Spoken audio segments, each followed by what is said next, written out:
And TGIF, everyone. Welcome into the First Call podcast. Alongside Scott Shapiro, I'm Jeremy Plonk. We've got Express Bet and First Bet teed up for a big weekend this weekend. Tournaments all over the place. We've got handicapping for big Triple Crown prep races, 4 of them, Friday and Saturday across the country. I guess Mother Nature wasn't too nice to us last week, Scott, but I guess the benefit is we kind of get a little double stuff this weekend. Yeah, exactly. I'm still kind of figuring out how to get some of the dryness off my hands from the cold. But outside of that, it's in the past. We got a good O'Keefe's. I'm looking for it. I use the O'Keefe's cream. So get yourself a bottle of it. I got it on my desk. I don't know where it's at. A lot of work to handicap with hand cream on, though. You know what I mean? But yeah, I mean, it really worked out well for today, meaning Friday, where we've got a really good card at Oaklawn, of course, and we got the Withers at Aqueduct. So some good racing on a Friday. Usually there's some good racing, but nowhere near this level. Big day at Santa Anita on Saturday. And, of course, California, the place to be on Sunday, Super Bowl Sunday. So huge weekend in the racing world. Some adjusted post times on Sunday, so keep an eye out for that around the Super Bowl. We won't give you any picks on the Seahawks or Patriots. That's not my bag. I don't know if Scott's got a pick, but I haven't followed it close enough to have any opinion on it. You got a Super Bowl tab? You know, it's honest. I mean, you know how big of an NFL guy. I follow the third string running backs, what they've done in practice. But the Super Bowl is always a little, and I'll love the game, but the Super Bowl is always a little anticlimactic to me as a gambler, as someone that likes to assess things from that perspective. I don't have an opinion of like who I want to root for in the game. I think Seattle's been the best team this year. I think they'll probably win. I just don't know if I would lay the points. All right, let's talk about what we're going to do handicap this weekend on the racetrack. For those of you watching on our video channels on X or on YouTube, thank you for that. Be sure to comment in the comment sections. Tell us who you like this weekend in the big races. Help us grow the audience and smash that subscribe button and join our family here following the First Call podcast. As for those of you on our traditional audio channels, let's run down the 8 races. Scott and I are going to handicap. Get a little Friday feature for you. We're going to take 1 from Friday, 7 from Saturday for our 8 races this weekend. Of course, they've got the Withers at Aqueduct on Friday. We're going to handicap, however, the Southwest, big field of 13 in there after the scratch of litmus test. Oaklawn's got the Southwest Stakes. We'll talk about that one coming up first. Then we'll go to the Saturday action for February the 7th, Gulfstream Park's Ladies Turf Sprint, then to Santa Anita for 4 stakes races on a big card, the Thunder Road, the D. Wayne Lucas, the Robert B. Lewis for the Triple Crown hopefuls, and the Sweet Life Stakes, turf sprinters in that one to wrap things up, and to Tampa Bay Downs, where it's their biggest day so far of the season, prep day towards the Tampa Bay Derby with the Pelican Stakes and the Sam F. Davis featured on that program. Some real prospects, I think, could be in action this coming weekend. Scott, last week when we saw the Holy Bull and some of the results that over the past week or so with horses off the track, litmus test didn't make it to the Southwest this weekend. Ted Naffy was retired right before we did our podcast last week. A lot of change. What did you make of nearly winning at Gulfstream there in the Holy Bull? Well, I don't want to take anything away from the fast effort in terms of looking forward. I'm not sure if the distance will be an issue, but it's not often that a horse races this often and wins the Derby in recent times, So I'm a little worried he's going to either take too much time off. Todd Pletcher knows how to get a horse to the Derby. This is not a knock on Todd. It's hard to get your horse to peak in the Kentucky Derby, but I think his goal will be a little challenging with this one. But very disappointing for the rest of the field, and so it's hard to really know how good Nearly ran. I mean, you could put a couple of those others. Cannoneer, a horse that I thought had a big chance. I know you did as well. I retired my Derby Futures ticket. Yeah, I mean, he went up in flames. Incredible, never got out of the stall, it seemed like. So it was a rough go for those behind Nearly in there, who's now won 3 times at the Gulfstream meet dating back into November. So he loves it at Gulfstream. He'll probably stay there for the Florida Derby. No sense heading out and changing what's working for them at this point. I want to remind you, if you play handicapping tournaments, what a huge weekend it is. We've got a handicapping tournament today at Oaklawn towards tomorrow's $3,500 Horse Players Championship for Oaklawn Park. So big handicapping tournament there nationally. You can play it at our platform form at expressbet.com.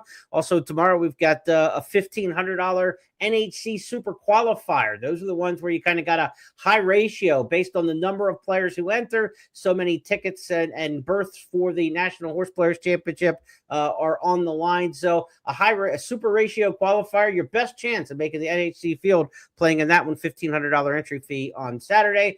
And for those of you trying to beat the host, I believe we're up to week number 6. It's Tom Quigley.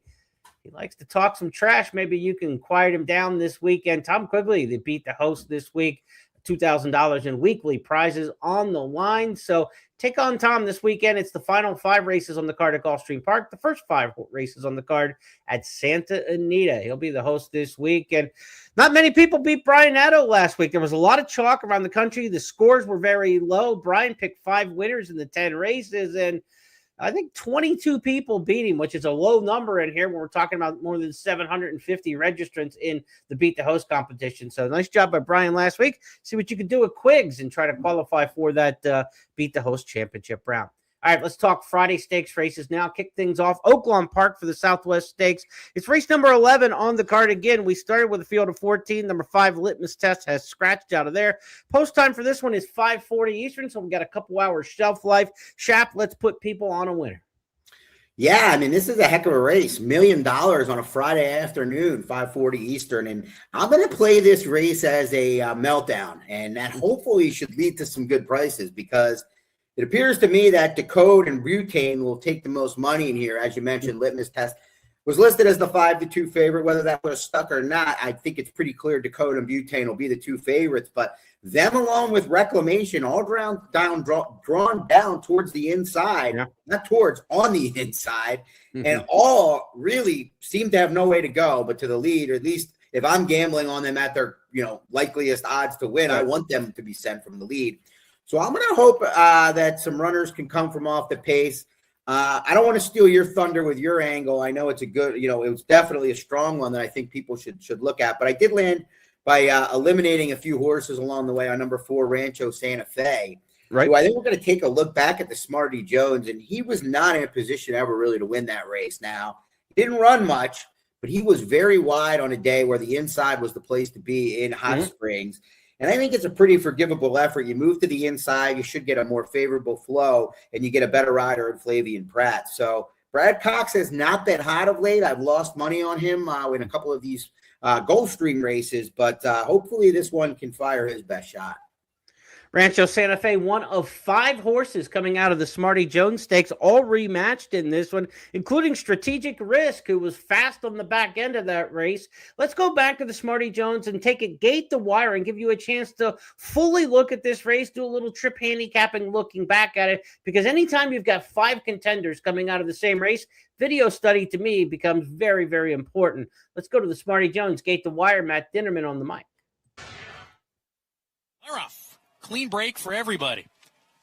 The long shot, Scar Ship gets the first call of the race. Oscar's Hope is prominent. Right behind will take a hold, and Scar Ship leads the way at 50-1. Goes into the first turn, a length and a half clear, getting over towards the rail to save some ground on the first turn. Oscar's Hope happy to track. Will take a hold with Strategic Risk, who's on the tail of that front runner. Sleeping on Freedom, Baytown Dreamer, they're side by side. Silent Tactic right behind that duo with Universe, who's down on the rail. And Rancho Santa Fe 3 wide at the back. A compact group separated by 6 or 7 lengths as they swing up the backstretch. Not a fast pace at all set by Scarship. They went 24-2 up front. It's Scarship by 2 down the backstretch. Opens up the lead just a little bit. Strategic Risk happy to be placed in second here. Oscar's Hope to the inside of him. There's a gap of a length and a half to Baytown Dreamers. Sleeping on Freedom to his outside. Universe patiently ridden, still on the rail. 6 off the lead going into the far turn. Rancho Santa Fe 3 wide along with Silent Tactic in between horses as they go into the far turn.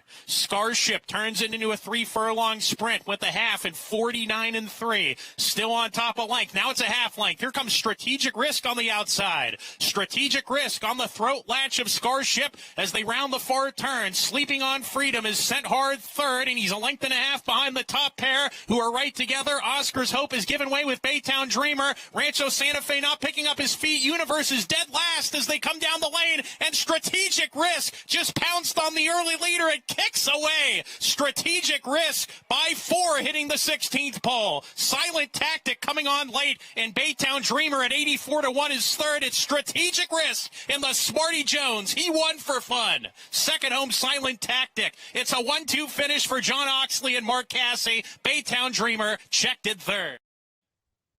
Cassie's dream season at Oaklawn continued with that one. He's been red hot there.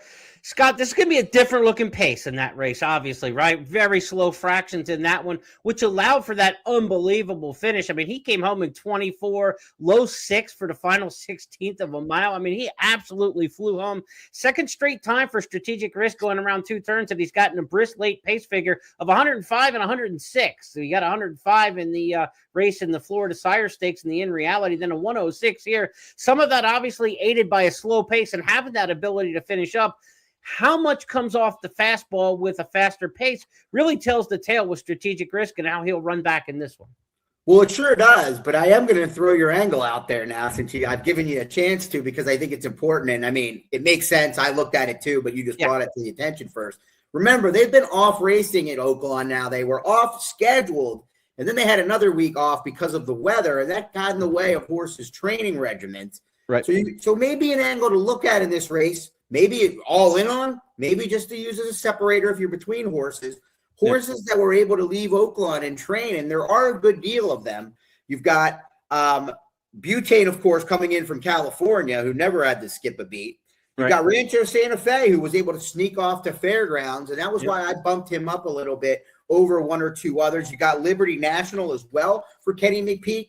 You've got Silent Tactic did not leave, nor did Strategic Risk. So the top two finishers. And then you've got Soldier and Diplomat on the outside for Steve Asmussen, who loves to keep his best horses at Fairgrounds over the winter to train there and then send them where they need to go. So to me, that could be a separator in this race, because if not, I probably would have, between that and Post, I probably think Silent Tactic makes a little more sense just watching back the race and assessing overall form. But I'm excited to bet this race because I think that Strategic Risk is a little vulnerable since this is a different game, like you mentioned with the pace.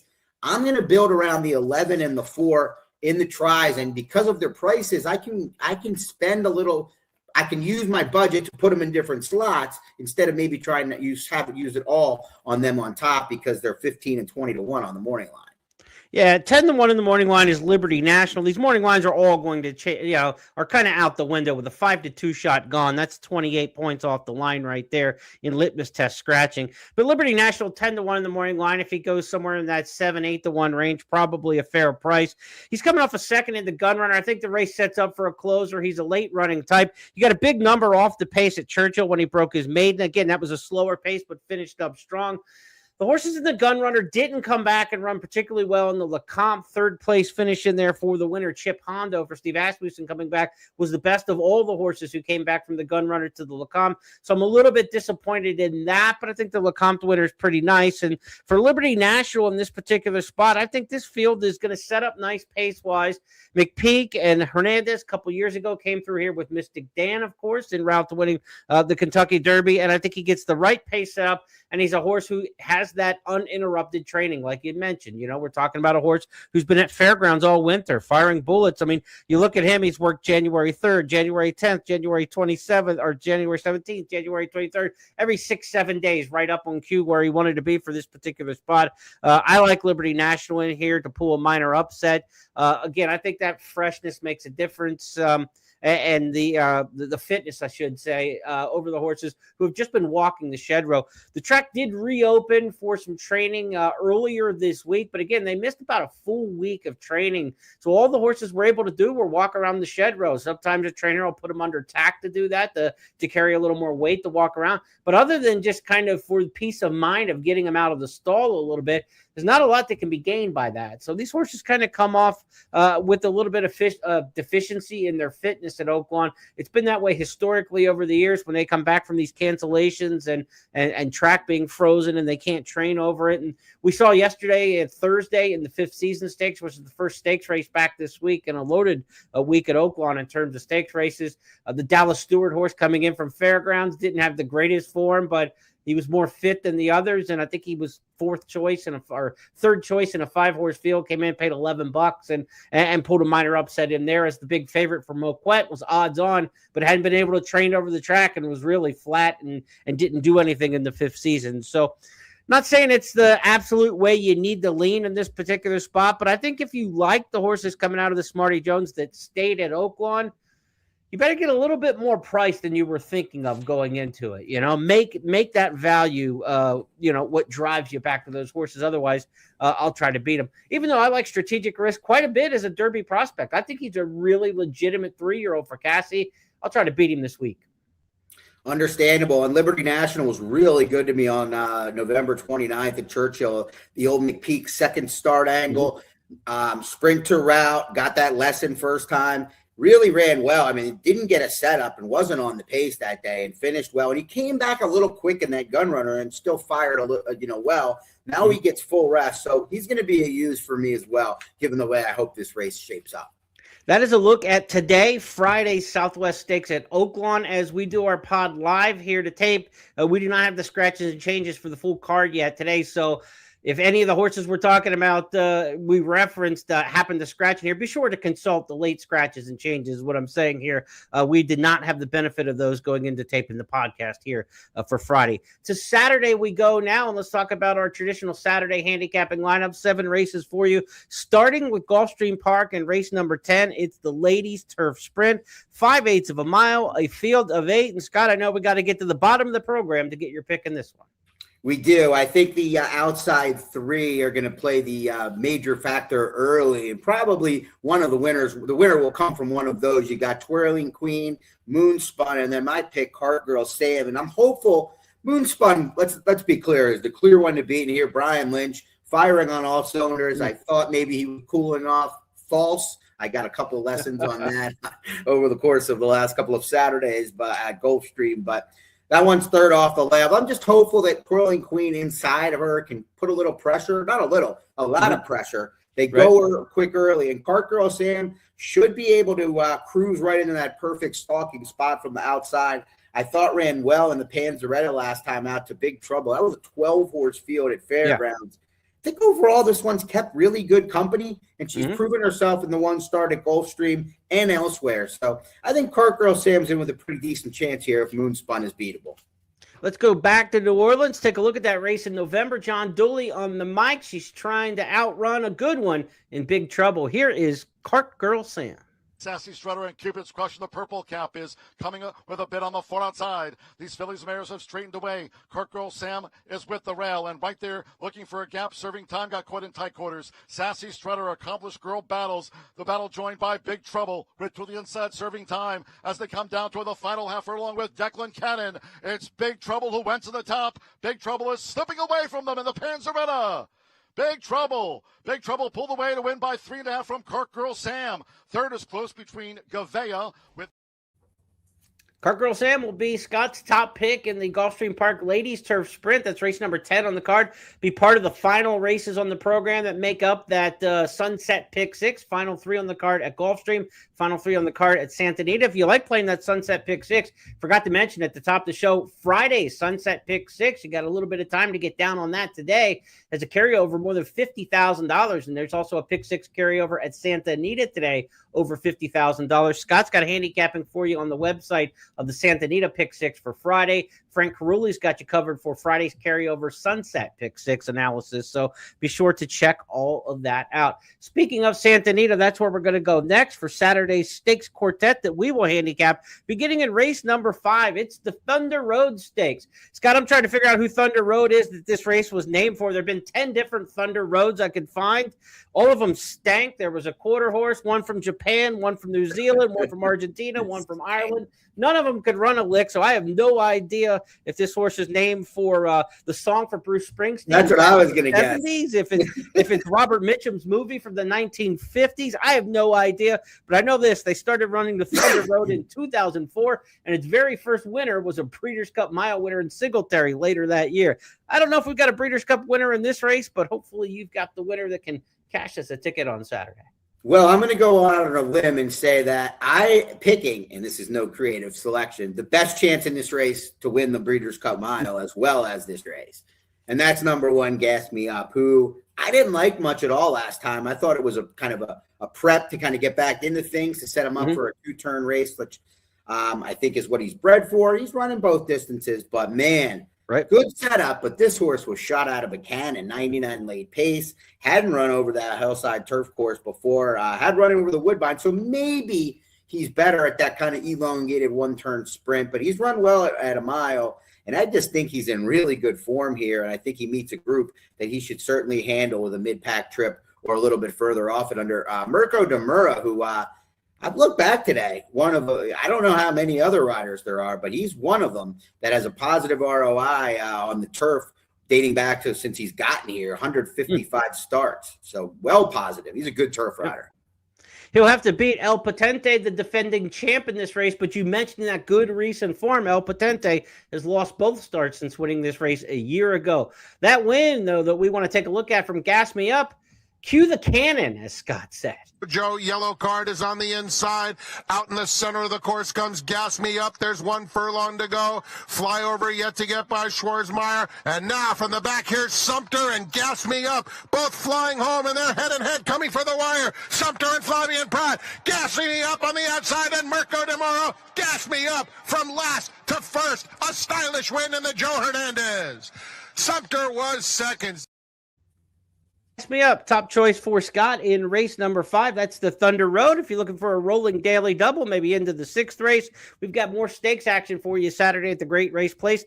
The first running of the D. Wayne Lucas Stakes. This was formerly known as the Santa Monica, renamed for the legendary trainer who passed away last June 28th at the age of 89. First big win for Lucas was at Santa Anita as a thoroughbred trainer all the way back in 1977.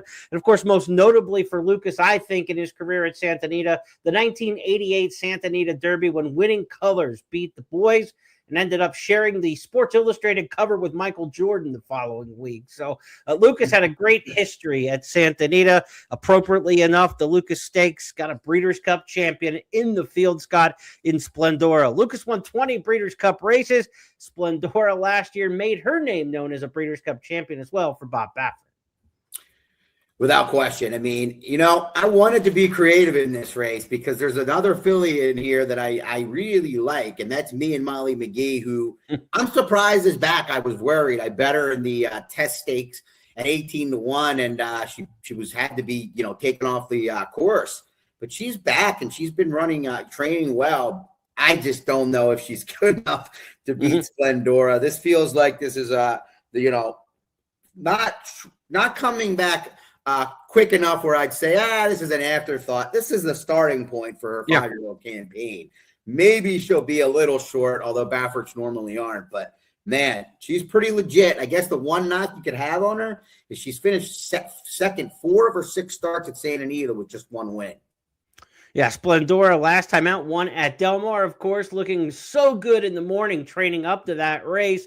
She's training well up to this one as well. Went back to First.TV, looked at a couple works that we had for her. Once again, she looked effortless, working 47-3. She looks like she's galloping when she's going that fast. That's kind of what tipped her to the Breeders' Cup when she ran this cracker performance. She's got 4 lengths to make up as Splendora has taken the lead under Flavian Pratt with 1 furlong to run. Leaving stablemate behind, Hope Road second. Then comes Baba to the outside. Splendora running away in the filly and bear sprint. She won it by 5 lengths on the wire. It was Baba second, Hope Road was third, and Cyclones finished 4th. And a final. She's got the ability to sit and pounce like she did there in the Breeders' Cup. If you're going to beat her in this race, maybe it's somebody that just gets in front and doesn't come back, right? And she doesn't fire. I don't think somebody's rallying by her in this particular spot. So if you're looking for an upsetter against Splendora, speed's the path to try, and you've got the right idea there with Me and Molly McGee, who's going to probably be in front in here, fresh in Saratoga, and she's gone to the lead in pretty much every one of her starts to this point. So right strategy, it's just going to be a matter of whether anybody can hold her off, I would think. It's a tall task, but if the tote board tells me 1-9 or 1-5 and 10-1, you don't want to be tied to your opinions too much. I mean, I expect Splendor to be that price sometimes, the other horse gets bet too much as well when it looks like there's an obvious other one. I don't know if the public will see it that way. They won't probably, because Formula Rossa is probably going to be the second choice. So maybe there's some money to be made in this race, even if Splendora wins. All right, let's go from the Lucas Stakes in race number 6 to the Bob Lewis feature race on Saturday at Santa Anita.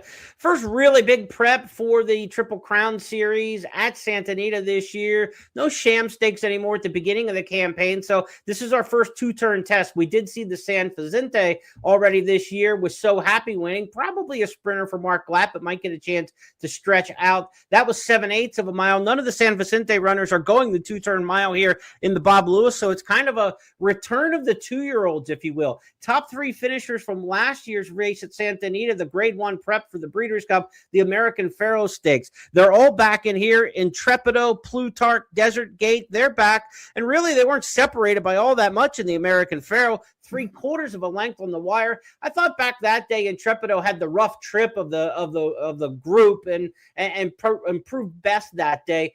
Intrepido since didn't train that great going into the Breeders' Cup, and a horse I was really high on going into the American Pharoah.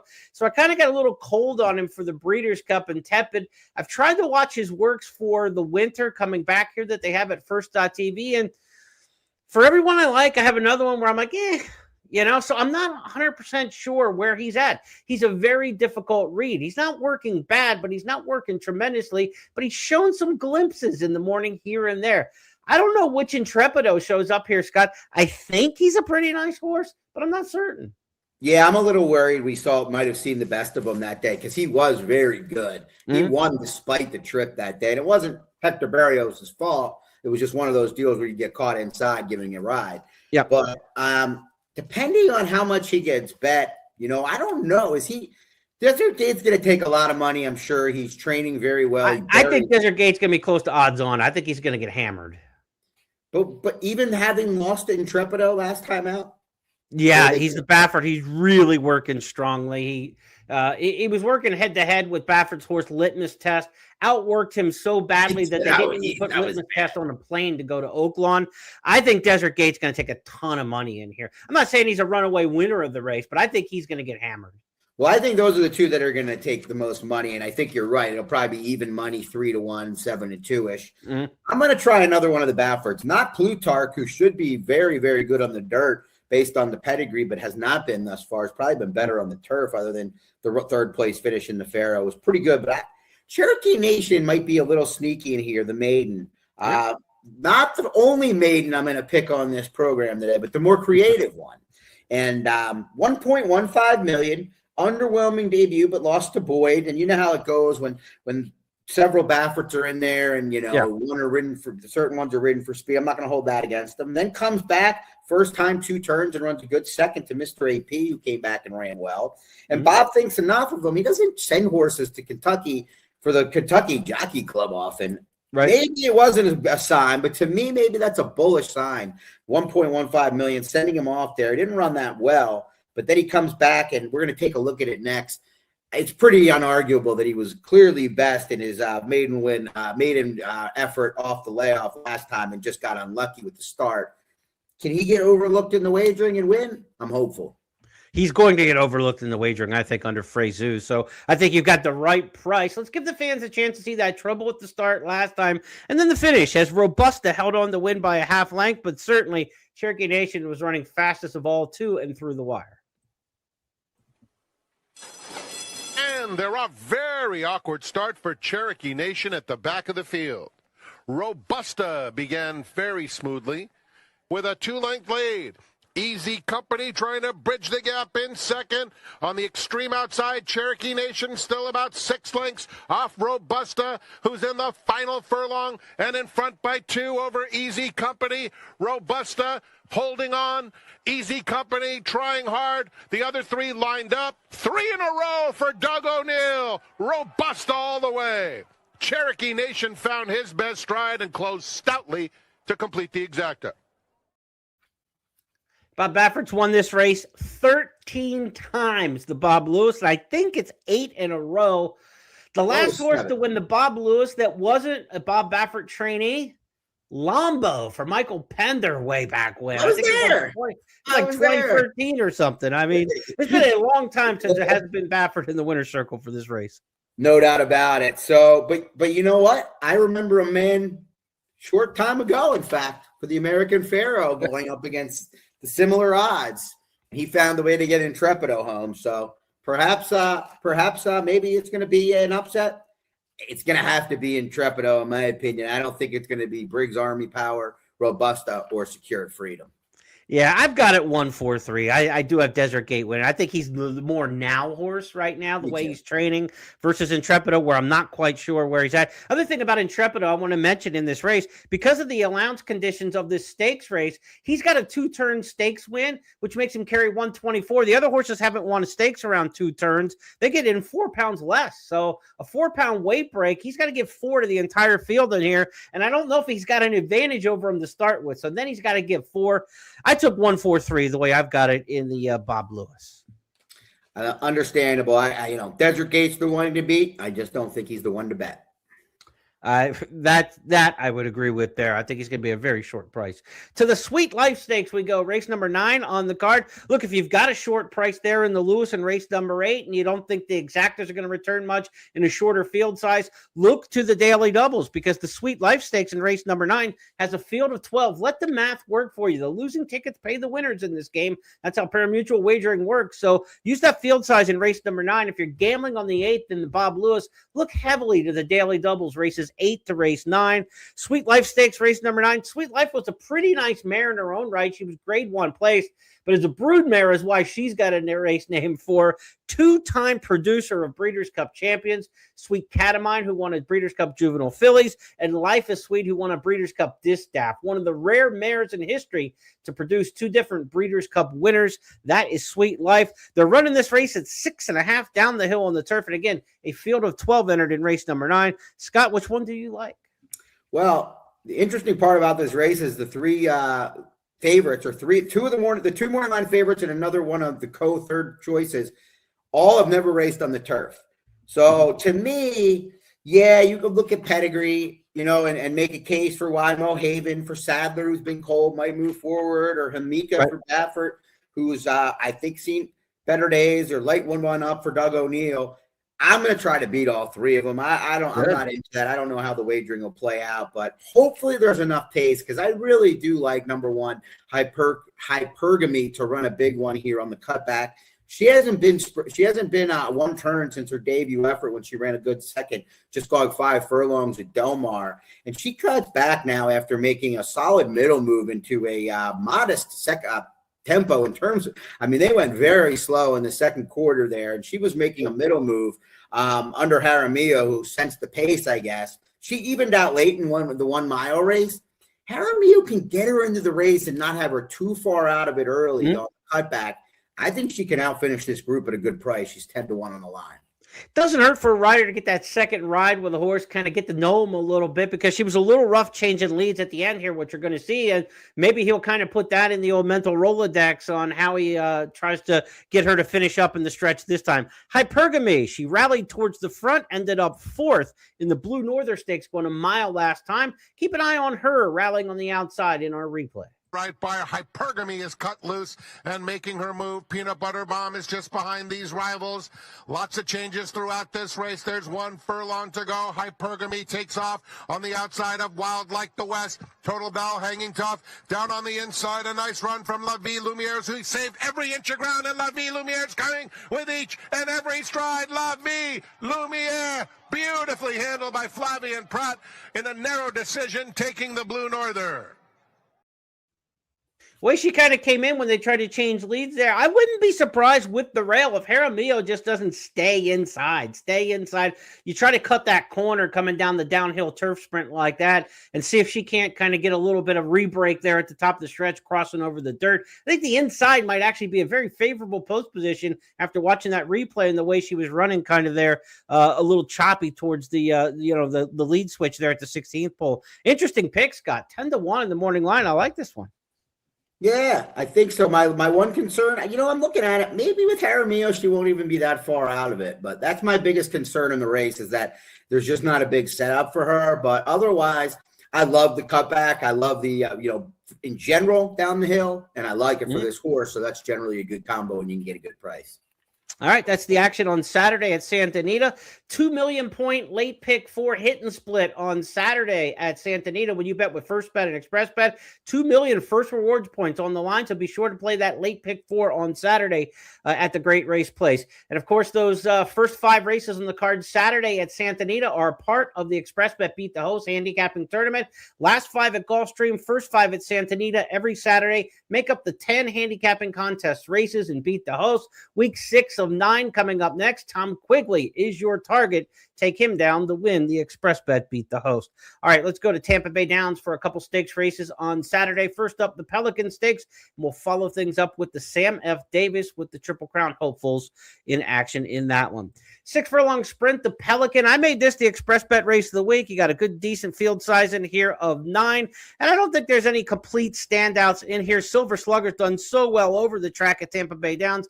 8-time winner in 9 starts over the going there. But I think this is a competitive bunch. Silver Slugger, for the most part, has raced in the allowance ranks at Tampa. This will be one of his tougher local tests in here. I know you like Silver Slugger in here, Scott. Make the case. Well, it's a lukewarm opinion. If he's going to be favored over the likes of Concrete Glory, Wound Up, Trackmate, or a little bit lower or equal on the morning line, I will lean elsewhere. But I just like the post. I think Concrete Glory is drawn to his inside. Well, I don't think. I know. Wound Up is drawn to his inside. And I think Silver Slugger is just going to get that perfect stalking trip. You got Beach Colt maybe to the outside, too, to add to a little bit of the heat.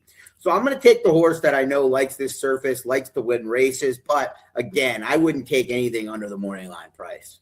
This is a fun group of veteran sprinters because you've got Concrete Glory, who's won 17 times, 10-time winner Wound Up. Silver Slugger's won 11 out of 17. Beach Colt's going to be one of the longer shots, and here's won 14 times. So 10-time winner in the race is the 4th most victories in this field. It's a good-looking group of sprinters.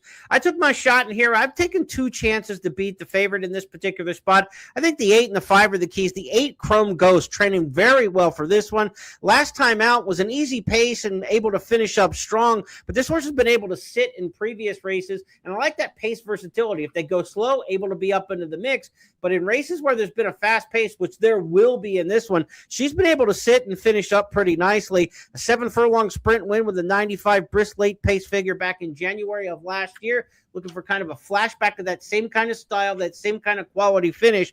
If she can, the 8 Chrome Ghost is my top pick in here. And number 5, Trackmate, I think is one you really want to keep an eye on in here for trainer Rusty Arnold. This horse hasn't run since November, but cuts back, was too close to a fast pace last time under an aggressive rider in Luis Saez. More patient rider in Flavian Pratt could fit this one pretty well. Good company lines for this horse, and a horse who can finish up. If you like the brisk late pace figures, as I do and Scott does, in a race that has this much speed to it, 95, 98, 97, 104. He's put up 4 different brisk late pace figures that might be good enough to push past these runners in the stretch. So I think Trackmate's got a big shot in here. Trackmate, Chrome Ghost, the 2 that I'm going to try to work on. And I've got a ton of respect in here for the big-time winners, Concrete Glory, and also Scott's pick, Silver Slugger. So 8-5 on top, trying to get the price. 6-3 probably underneath them if you're looking towards the exactas. If you're looking at a daily double and you got a horse you love in the featured Sam F. Davis, you can start here in race number 10 and move a double in. And that's really what I did in my race of the week analysis. I'm looking at some doubles in here. I'm going to use the 8 and the 5, and I'm going to go to our pick in the Sam F. Davis Stakes. And I know ahead of time, Scott and I are on the same horse in this particular spot. I'll let you tell them why Renegade's going to get us to the winner's circle. Well, hopefully I'm not retiring my only other Derby futures bet, but this is a very well-bred son of Into Mischief. The Damn Spice is nice, was a very serious, classy racehorse as well. Bred to run all day, especially on the dam side. Debut effort, not concerned with, but comes back on the 1-turn mile and runs a huge effort, beating Paladin to the wire, who's probably the favorite in the Risen Star next week, or one of them, and is actually one of the favorites for the Derby at this point. Yes. He was unable to beat him in the Remsen, and you know, at face value, you could just say, well, Paladin's one of the best horses.